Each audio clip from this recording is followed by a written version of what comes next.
Hello students welcome to my classes the hidden cell. तो पिला माने ऑलरेडी आमे क्लास 1 रे बा पार्ट 1 रे आमे डिस्कशन करि सारचंती जे प्लांट रे पिला माने किभଳି सब रही चंती हैला। प्लांट रे पिला माने तुमरो किभଳି परिवहन संस्था एवं संचालन परिवहन संचालन संस्था रहिछि एवं प्लांट भितरे किभଳି पिला माने तुमरो जल एवं खाद्य गुडी को परिवाहित होछि से विषय आमे ऑलरेडी पढि सारचंती। ओके, तो वर्तमान देखिबा हमें पार्ट 2 रे हमें कौन पढ़िबा ना पार्ट 2 रे पिला माने हमें देखिबा मनुष्य शरीर रे किभଳି पिला माने परिवहन संचालन कार्य करिଥାଏ। ओके, मनुष्य शरीर रे एगुडियो किभଳି कार्य करूछि। तो ऑलरेडी पिला माने तुम माने जानिचो जे हमें कौन कर सारचंदी ना उद्भिद भितर हमें पढ़ी सारचंदी। ओके, ठीक अछि।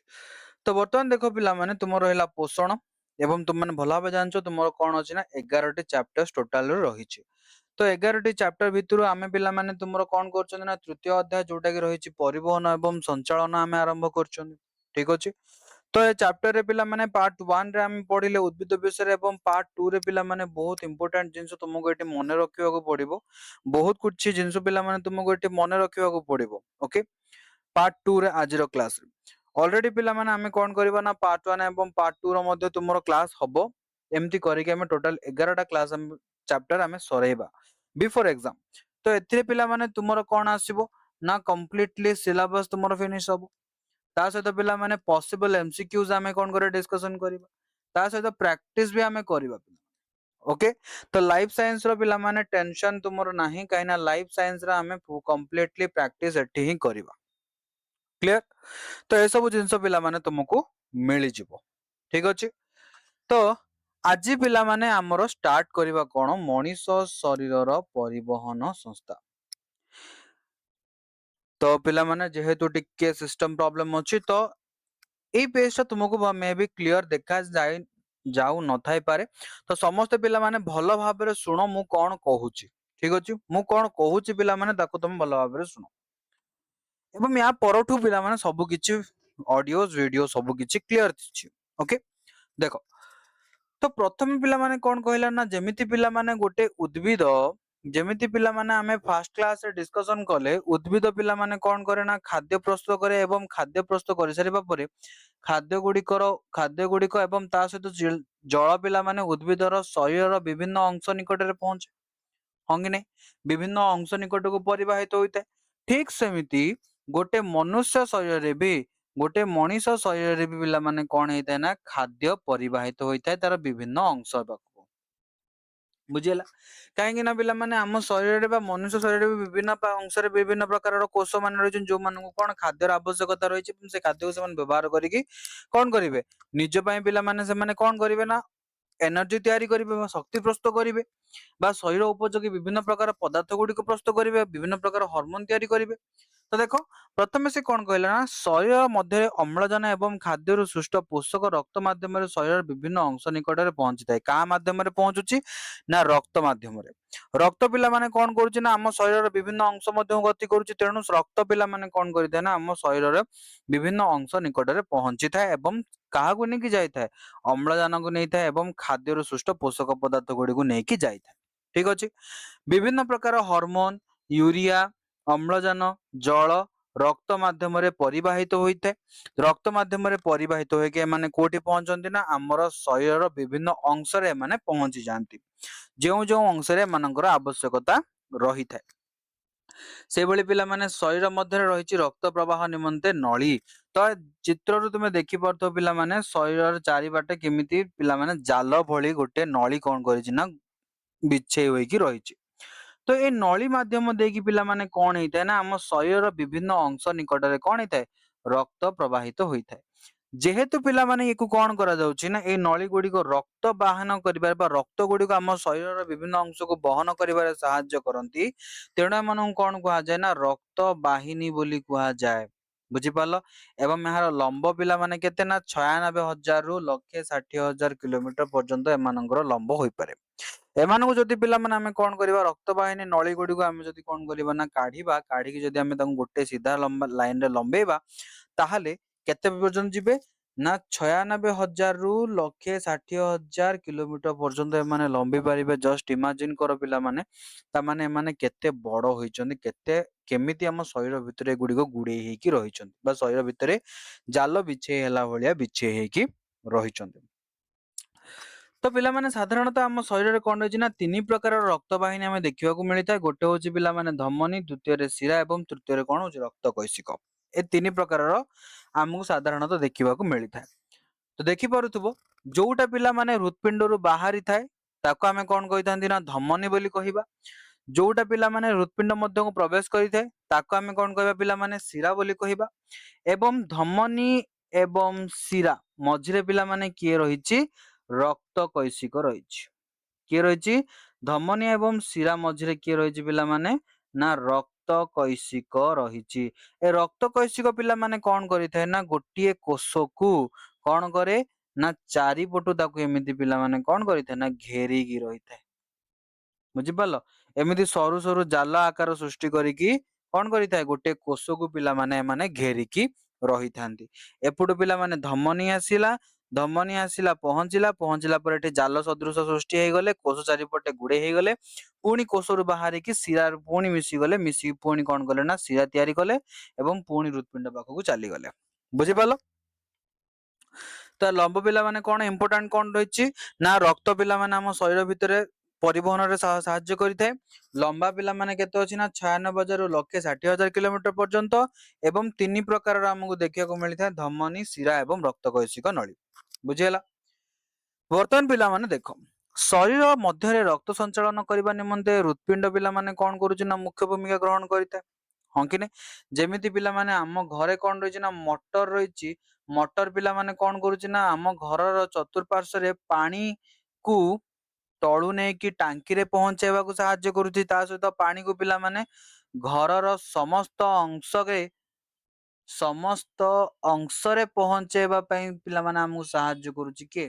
ମଟର। ହଁ କି ନାଇଁ? ଠିକ ସେମିତି ହୃତ୍ପିଣ୍ଡ ମଧ୍ୟ କଣ କରୁଛି ପିଲାମାନେ, ହୃତ୍ପିଣ୍ଡ ମଧ୍ୟ ଆମ ଶରୀର ଭିତରେ ବିଭିନ୍ନ ଅଂଶରେ ରକ୍ତ ପହଞ୍ଚେଇବାର କାମଟି ସମ୍ପନ୍ନ କରୁଛି। ହୃତ୍ପିଣ୍ଡର ସଂକୋଚନ ଓ ପ୍ରସାରଣ ଫଳରେ ରକ୍ତ ଧମନୀ ଓ କୈଶିକ ନଳୀ ଦେଇକି ଶରୀରର ପ୍ରତ୍ୟେକ କୋଷ ନିକଟରେ କଣ କରିଥାଏ ନା ଖାଦ୍ୟ ପହଞ୍ଚାଏ, ଅମ୍ଳଜାନ ପହଞ୍ଚାଏ ଏବଂ ଅନ୍ୟ ଉପାଦାନ ଗୁଡିକୁ ମଧ୍ୟ ପହଞ୍ଚାଇଥାଏ। କଣ କରିବ ନା ଏଠି ଦେଖିପାରୁଥିବ ପିଲାମାନେ ହୃତ୍ପିଣ୍ଡର ସଂକୋଚନ ଏବଂ ପ୍ରସାରଣ ଫଳରେ କଣ ହଉଛି। ସଂକୋଚନ ଓ ପ୍ରସାରଣ ଫଳରେ ରକ୍ତ ପିଲାମାନେ କଣ କରିବ ନା ଧମନୀ ଦ୍ଵାରା ବାହାରିବ। ଧମନୀରୁ ବାହାରି ସାରିବା ପରେ କୈଶିକ ନଳୀ ପାଖରେ ପହଞ୍ଚିବ। ଏମିତି ଜାଲ ସଦୃଶ ହେଇଥିବେ ଯୋଉଟାକି କୋଷକୁ ପିଲାମାନେ କଣ କରିଥିବେ ନା ଘେରାଉ କରି ରଖିଥିବେ। ମଝିରେ ରହିଛି କିଏ ନା କୋଷ। ତ ଏମାନେ ବାହାରିକି ଦେଇକି ଶରୀରର ପ୍ରତ୍ୟେକ କୋଷ ନିକଟରେ ପହଞ୍ଚନ୍ତି, ଖାଦ୍ୟ, ଅମ୍ଳଜାନ ଓ ଅନ୍ୟ ଉପାଦାନ ଗୁଡିକୁ ପହଞ୍ଚାଇଥାନ୍ତି। ତାପରେ ପୁଣି କଣ ହବ ନା କୋଷ ମାନେ ସେଇ ଖାଦ୍ୟ ଗୁଡିକ ବ୍ୟବହାର କରିବେ।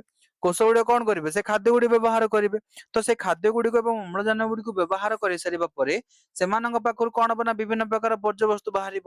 ତ ସେମାନଙ୍କ ନିକଟରୁ ନିର୍ଗତ ହଉଥିବା ଅଙ୍ଗାରକାମ୍ଳ ବିଭିନ୍ନ ବର୍ଜ୍ୟବସ୍ତୁ ପ୍ରଥମେ ରକ୍ତ କୈଶିକ ଓ ପରେ ଛୋଟ ଶିରା ମଧ୍ୟ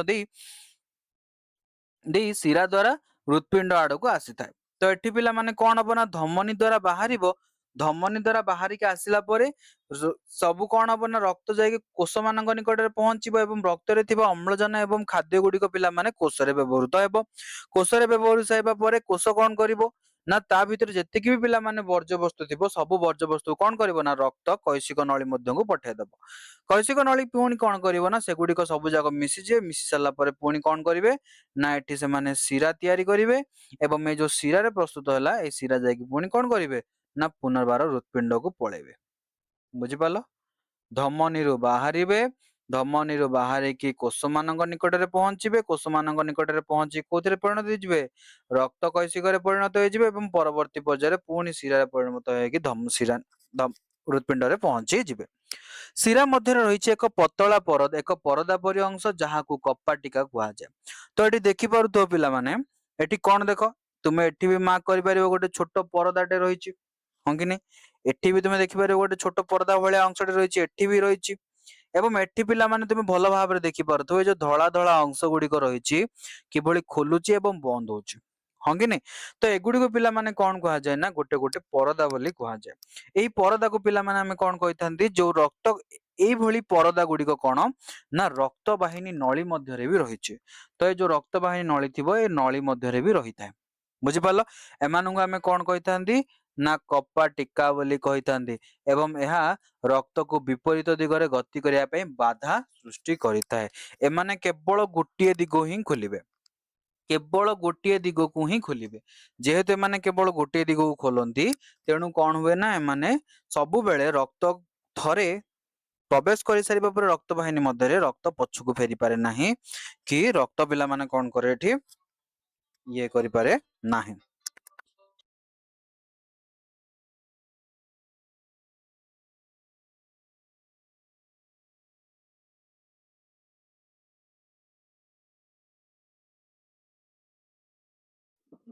ହ୍ୟାଲୋ, ବୁଝିପାରିଲ ସମସ୍ତେ? ବୁଝିପାରିଲ ନା? ଠିକ ଅଛି। ତ ନେକ୍ସଟ ଯିବା। ଦେଖ, ତ ବର୍ତ୍ତମାନ ସମସ୍ତଙ୍କୁ ଏଠି କ୍ଲିୟର ହେଇଗଲା, କପାଟିକା ବି ବୁଝିପାରିଲ। ବର୍ତ୍ତମାନ ଆମେ ନେକ୍ସଟ ଯିବା। Okay okay, ଚलो।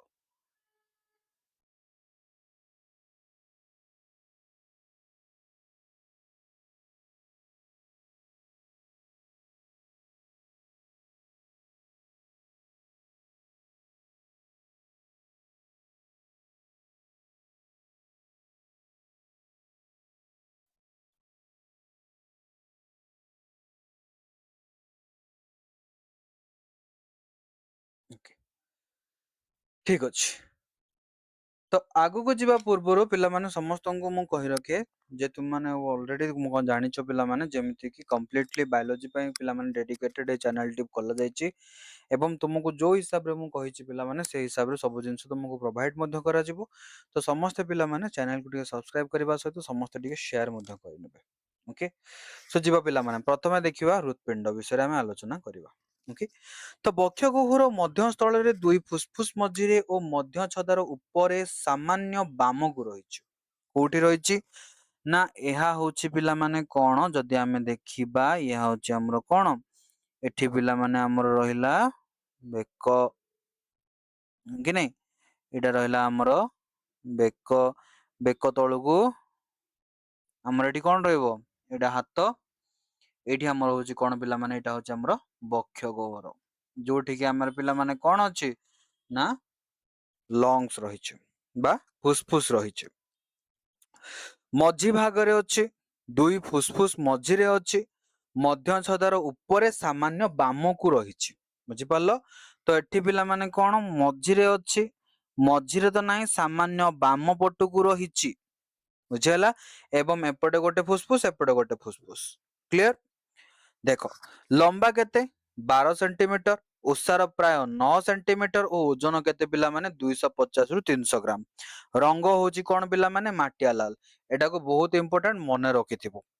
ତାର ଉପସ୍ଥିତି କଣ, ବକ୍ଷ ଗହ୍ୱରର ମଧ୍ୟସ୍ଥଳରେ ଅଛି, ମାନେ ଛାତିର ମଝି ଭାଗରେ ରହିଛି, ଦୁଇଟି ଫୁସଫୁସ ମଝିରେ ରହିଛି ଏବଂ ମଧ୍ୟ ଛଦାର ଉପରେ ସାମାନ୍ୟ ବାମକୁ। ତ ଏଇଟା ହଉଛି ପିଲାମାନେ କଣ, ମଧ୍ୟ ଛଦା ଗୋଟେ ପରଦା ଆକାରର ରହିଥାଏ। ଏଇଟା ହଉଛି ଆମର ବକ୍ଷ ଗହ୍ୱର ଏବଂ ତା ତଳେ ଆମର କଣ ରହିଛି ନା ଉଦର ଗହ୍ୱର। ଓକେ, ତା ତଳେ ଆମର ରହିଛି ଉଦର ଗହ୍ୱର। ବୁଝିପାରିଲ? ଠିକ ଅଛି। ତାପରେ କଣ, ହୃତପିଣ୍ଡରେ ପିଲାମାନେ ରହିଛି କେତୋଟି ନା 4ଟି ପ୍ରକୋଷ୍ଠ ରହିଛି। କେତୋଟି? 4ଟି ପ୍ରକୋଷ୍ଠ ରହିଛି। ତୁମେ ଏଠି ଚିତ୍ରରେ ଦେଖିପାରୁଥିବ କେତୋଟି ରହିଛି, 1 2 3 ଏବଂ 4। ଏଇଭଳି 4ଟି ପ୍ରକୋଷ୍ଠ ପିଲାମାନେ ରହିଛି ଆମର ହୃତପିଣ୍ଡରେ। କେତୋଟି? 4ଟି ପ୍ରକୋଷ୍ଠ ରହିଛି। ବୁଝିପାରିଲ?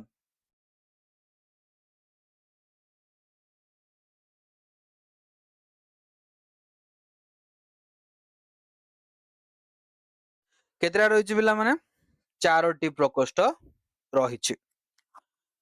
ଉପର ଦୁଇଟିକୁ ଆମେ କଣ କହିବା ନା ଏଟ୍ରିୟମ ବା ଅଳିନ୍ଦ ବୋଲି କହିଲେ। ଉପର ଦିଟାକୁ ଆମେ କଣ କହିବା? ଏଟ୍ରିୟମ ବା ଅଳିନ୍ଦ ବୋଲି କହିବା। ସେଇଭଳି ତଳ ଦୁଇଟାକୁ ଆମେ କଣ କହିବା ନା ଭେଣ୍ଟ୍ରିକଲ ବା ନିଳୟ ବୋଲି କହିବା। ଯଦି ଏ ବକ୍ସ ଟା ଆମର ହୃତପିଣ୍ଡ ହୁଏ, ଆଉ କଣ ହେଇଛି ନା 4 ଭାଗରେ ବିଭକ୍ତ। ଉପରେ ଦୁଇଟା ଅଛି, ଉପର ଦୁଇଟିକୁ ଆମେ କଣ କହିବା ନା ଉପର ଦୁଇଟିକୁ ଏଟ୍ରିୟମ ବୋଲି କହିଲେ। କଣ? ଏଟ୍ରିୟମ ବା ଅଳିନ୍ଦ ବୋଲି ଆମେ ତାକୁ କହିଥାନ୍ତି। ତଳ ଦୁଇଟାକୁ ଆମେ କଣ କହିଲେ ନା ଭେଣ୍ଟ୍ରିକଲ ବା ନିଳୟ ବୋଲି ଆମେ ତାକୁ କହିଲେ। ବୁଝିପାରିଲ? ତ ଦେଖ, दक्षिण अलिंद सहित ऊर्ध्व महाशिरा और निम्न महाशिरा नामक दुईटी बृहत रक्तवाहिनी एवं दक्षिण नीलय सहित फुसफुस धमनी संयुक्त होइछि। बुझिपाल कौन है देख दक्षिण अलिंद सहित ऊर्ध्व महाशिरा और निम्न महाशिरा एटा हूँ आमर कौन दक्षिण अलिंद। तो जो दक्षिण अलिंद रही दक्षिण अलिंद गोटे आमर निम्न महाशिरा गोटे ऊर्ध्व महाशिरा ए दुईटी जाक एठी कनेक्ट होइछन्ते। ता सहित आउ कौन है ना दक्षिण नीलय गोटे उपरटा पिला माने अलिंद हेले तलटा पिला माने कौन नीलय। तो ये जो तले जो नीलयटी रही ए तले जो रही पिला माने नीलय नीलय रे किए कनेक्ट होइछि फुसफुस धमनी संयुक्त होइछि। एठु गोटे पिला माने बाहरी कोडी जाइछि ना हमर फुसफुस पाखकु जाइछि। से बेले पिला माने बाम अलिंद सहित फुसफुस शिरा तो फुसफुस रु पिला माने कौन ना गोटे शिरा बाहरी की कोठी अछि ना बाम पटर हमर अलिंद रे प्रवेश करिछि और बाम नीलय सहित महाधमनी संयुक्त होइछि। एवं जो बाम नीलय रही पिला माने ए बाम नीलय सहित कौन अछि ना महाधमनी संयुक्त होइकी रही जहा माध्यम देकी कौन है ना रक्त बाहरी की हम शरीर मध्य को प्रवेश करिଥାଏ। बुझिपाल आकु भल भाव मन रखिबो पिला माने कोठी कौन संयुक्त होइछि। ओके तापर देखिबा हृत्पिंडर अलिंद नीलय द्वार एवं प्रकोष्ठ और रक्तवाहिनी मध्यस्थ द्वार दुईटी बा तीनोटी पतला परदा बा कबाट परी कपाटिका लागी रही है। बुझिपाल तो ये देखि पारुथबो एठी पिला माने किछि अछि परदा एठी मध्य रहिछि परदा एठी भी रहिछि ए स्थान रे भी रहिछि।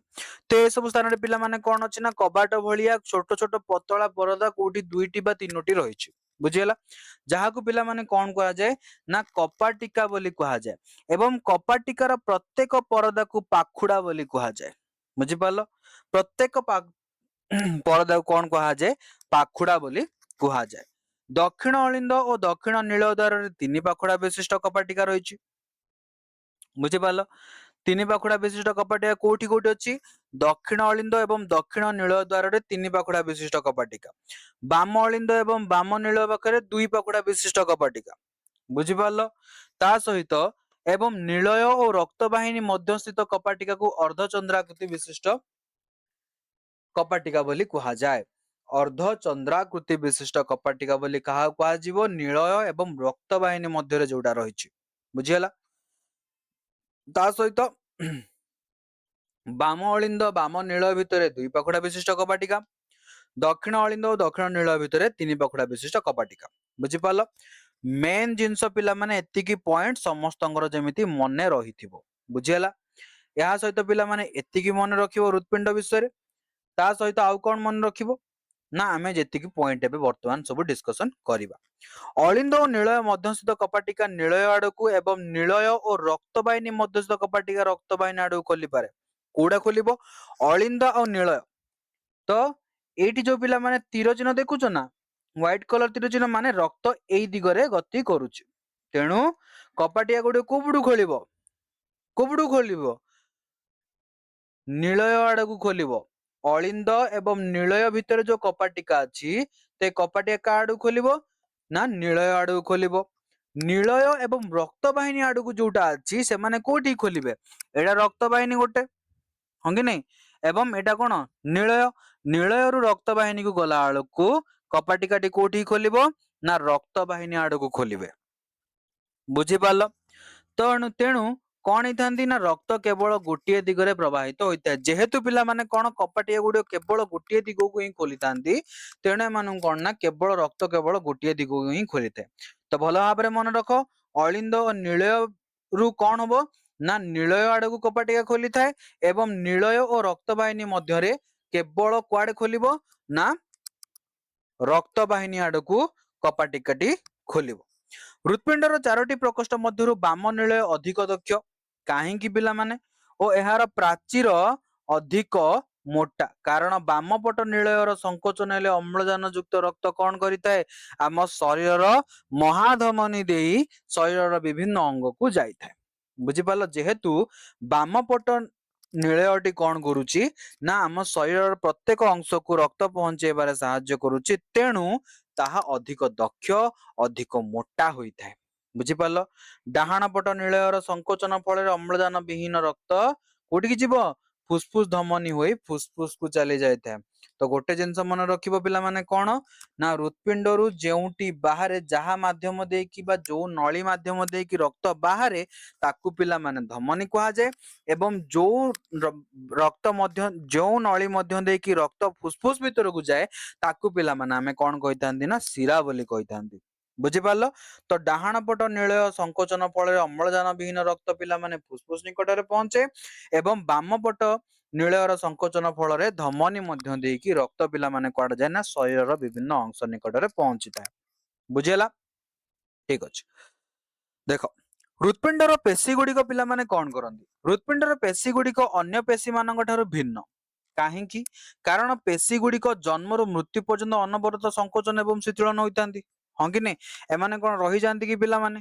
ନୁହଁ ଅନବରତ କାର୍ଯ୍ୟ କରୁଛନ୍ତି ଯାହା ଫଳରେ ଶରୀର ମଧ୍ୟରେ ହୃତ୍ପିଣ୍ଡ ସ୍ପନ୍ଦିତ ହୋଇଥାଏ ଏବଂ ଏମାନଙ୍କର ସଂକୋଚନ ଏବଂ ପ୍ରସାରଣ ଫଳରେ ହିଁ ଆମ ଶରୀରରେ ପିଲାମାନେ କଣ ହଉଛି ନା ଆମର ହୃତ୍ପିଣ୍ଡ ସ୍ପନ୍ଦନ କରିଥାଏ ଏକ ସୁସ୍ଥ ବ୍ୟକ୍ତିର ହୃତ୍ପିଣ୍ଡ ସ୍ପନ୍ଦନ ହାର 1 ମିନିଟକୁ 72 ଥର ହୋଇଥାଏ ଆର ହାର କେତେ ନା 72 ଥର ପିଲାମାନେ ସମସ୍ତଙ୍କର 72 ଥର ହବ ବୋଲି କିଛି ଗ୍ୟାରେଣ୍ଟି ନଥାଏ ବେଳେ ବେଳେ ଏହା କଣ ହେଇଥାଏ ନା ବେଳେ ବେଳେ ଏହା 75 ବି ହେଇଯାଇଥାଏ ପାରେ ନଚେତ ବେଳେ ବେଳେ ଏହା ପିଲାମାନେ କଣ ହେଇଥାଏ ପାରେ ନା 70 କିମ୍ବା 71 ବି ହେଇଥାଏ ତେଣୁ ଆକୁ କଣ କୁହାଯାଇଛି ନା ସ୍ପନ୍ଦନର ହାର ବା ହାରାହାରି ପିଲାମାନେ ଏଭରେଜ ଦେଖିବାକୁ ଗଲେ କେତେ 72 ଥର ହେଇଥାଏ ହୃତ୍ପିଣ୍ଡର ମାଂସପେଶୀକୁ ହୃଦଧମନୀ ବୋଲି କୁହାଯାଏ ଏବଂ ଶିରା ଗୁଡିକୁ ହୃତ୍ଶିରା ଦ୍ୱାରା ରକ୍ତ ସଞ୍ଚାଳିତ ହୋଇଥାଏ ଯୋଉ ଶିରା ଗୁଡିକ ରହିଥାନ୍ତି ହୃତ୍ପିଣ୍ଡରେ ତାକୁ ହୃତ୍ଶିରା ବୋଲି କୁହାଯାଏ ମନୁଷ୍ୟ ସ୍ତନ୍ୟପାୟୀ ଓ ପକ୍ଷୀ ମାନଙ୍କ ହୃତ୍ପିଣ୍ଡ 4 ପ୍ରକୋଷ୍ଠ ବିଶିଷ୍ଟ ହୋଇଥିବା ହେତୁ ଅମ୍ଳଜାନ ଯୁକ୍ତ ରକ୍ତ ଏବଂ ଅଙ୍ଗାରକାମ୍ଳ ଯୁକ୍ତ ରକ୍ତ ମିଶ୍ରଣ ହୋଇନଥାଏ ଯେହେତୁ 4ଟି ରହିଛି କାହିଁକି ନା 4ଟା ରହିବା ଫଳରେ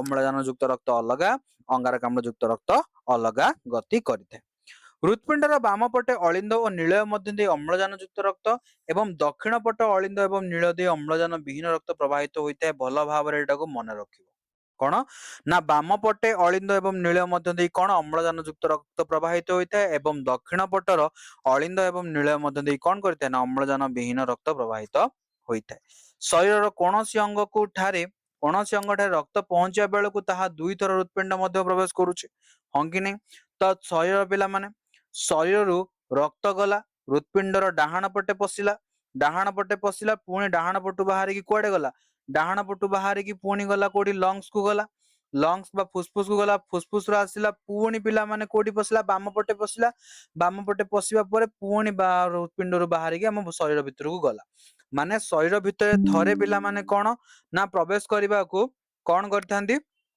ନା ରକ୍ତ ପିଲାମାନେ 2 ଥର ହୃତ୍ପିଣ୍ଡ ଭିତରେ ପ୍ରବେଶ କରିଥାଏ ବା ପ୍ରବାହିତ ହୋଇଥାଏ ତେଣୁ ପିଲାମାନେ କଣ କୁହାଯାଏ ନା ଏ ପ୍ରକାର ରକ୍ତ ସଞ୍ଚାଳନକୁ ଦ୍ୱୈତ ସଞ୍ଚାଳନ ବୋଲି କୁହାଯାଏ ଯେହେତୁ ହୃତ୍ପିଣ୍ଡ ବା ଆମ ଶରୀର ଭିତରେ ପିଲାମାନେ ରକ୍ତ ଥରେ ପ୍ରବାହିତ ହେବା ପାଇଁ ହୃତ୍ପିଣ୍ଡ ମଧ୍ୟରେ 2 ଥର ସେ ପ୍ରବାହିତ ହୋଇଥାଏ ହୃତ୍ପିଣ୍ଡ ମଧ୍ୟକୁ 2 ଥର ପ୍ରବେଶ କରିଥାଏ ତେଣୁ ତାକୁ ପିଲାମାନେ କଣ କୁହାଯାଏ ନା ଦ୍ୱୈତ ସଞ୍ଚାଳନ ବୋଲି କୁହାଯାଏ